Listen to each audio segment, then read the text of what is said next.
Bakit multo? Minumulto na ako ng damdamin eh. Papalayasin na nga ako sa amin eh. Hindi ko alam yan. Wala akong alam doon. Idadamay mo pa ako eh. Mga kwento ng tattoo sa kanto. Guys, andito ulit tayo sa San Juan at may nakita tayong isang ligat na lalaki. Tanong natin siya about sa mga tattoo niya. Pre, ilan na yung tattoo mo sa katawan? Apat lang Sinong artist niyan? taga dito sa San Jose, si Harvey Magpantay. Ang meaning nito, bakit dice ang pinatato mo? Mahilig ako maglaro ng sa sugad, yung dice, yung 7-7. Bakit multo? Minumulto na ako ng damdamin eh. Itong lighter, anong meaning yan? Alam mo na yan, yeah.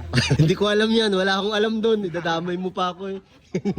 Anong meaning yan? Habit. Rabbit, playboy ka ano? Konti.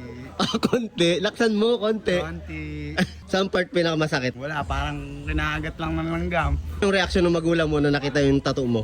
Galit. Papalayasin na nga ako sa amin eh. Pero may bala ka pa magpatato. Sa'yo sana. Anong masasabi mo sa nagbabalak magpatato? Damihan nyo na kaagad. Para isang galit lang. Ganun din naman, papalayasin din kayo kaagad eh. Magkano gastos mo sa mga tattoo mo? 400, lahat. Ilang taong ka nung tinatoong ka niyan? 15. Kayong tattoo artist. Bata pa din, mga 17 lang siguro yon. Anong pagkukondisyon ng ginawa mo bago ka magpatato? Wala, rekto na lang kaagad. Naisipan lang eh. Please follow, Kanto Tinta.